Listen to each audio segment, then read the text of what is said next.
So this is one of my very favorite things ever. The Magnificent Maggot, produced by Gemmy Corporation. I found mine at Target in 2007, but variations on it were sold at a variety of different stores from 2007 to I think almost 2010, which is when I found a slightly different version of it myself at a Halloween store.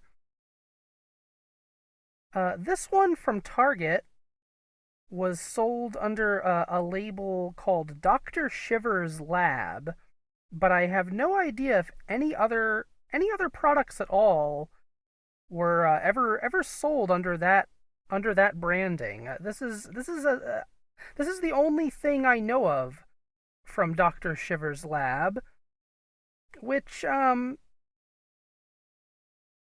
which is fine. I think Dr. Shivers has a pretty cool lab if this is the only thing in it. It's still one of the best possible things you could have in a lab.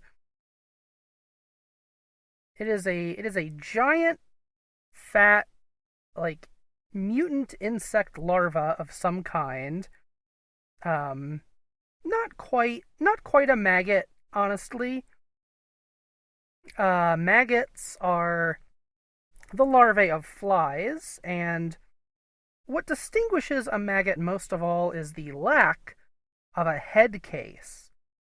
That means some insect larvae have, a soft body and a hardened chitinous head, like we see here. But a maggot doesn't have that. A maggot just kind of ends in a mouth. So actually, this is much closer to the anatomy of some kind of beetle grub, perhaps, or maybe even a Lepidoptera. Maybe this is a moth caterpillar of some kind. Whatever it is, it's one of the it's one of the very few, if only, Halloween items I have ever encountered of any kind of insect larva. Um, at least it's the only one that is like characterized in any way. There's plenty of like prop maggots and worms and things out there, but this is the only maggot character I'm really aware of in the world of Halloween marketing.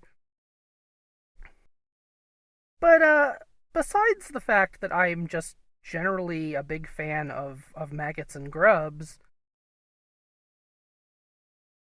I love what a goofy looking mutant creature this also is. In particular, it reminds me very much of the art style of the manga artist Hideshi Hino.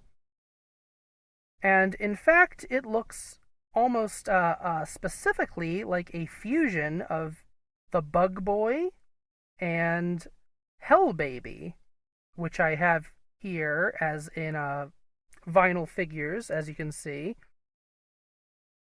These actually were released in America just a couple years before the Magnificent Maggot was released, so I think it may have drawn a little bit of inspiration from these characters.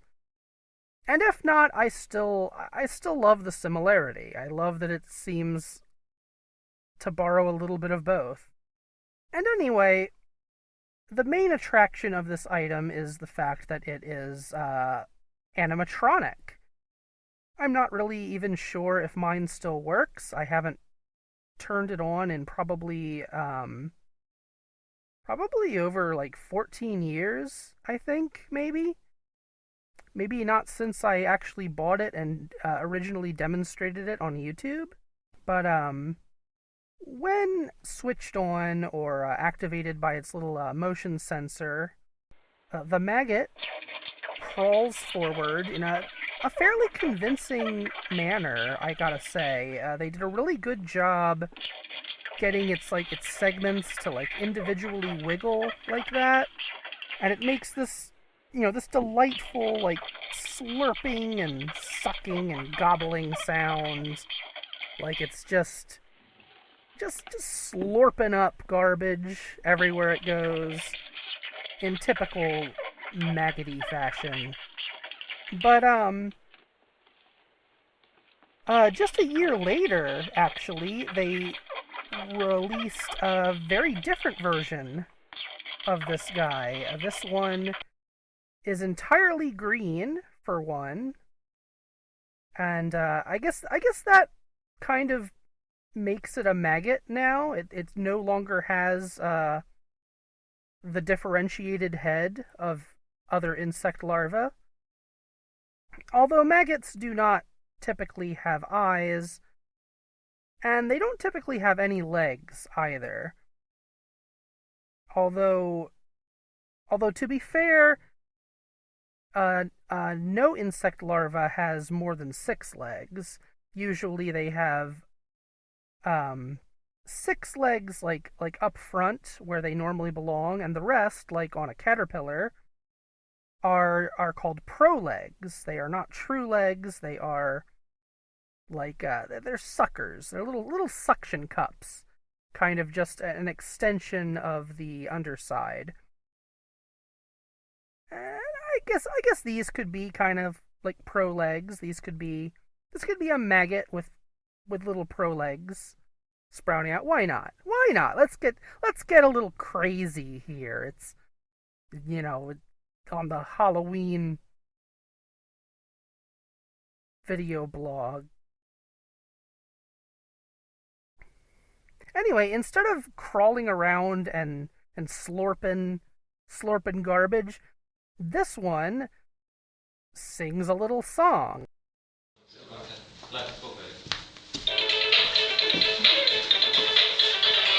I was born to be alive. I was born to be alive. Born to be alive. Born to be alive. Yes, I was born. Born. Born to be alive. Born to be alive. It's an odd song for this to sing, isn't it? Though, isn't it? Born to be alive. I mean, that's true of every living thing. Maybe it's like irony because this is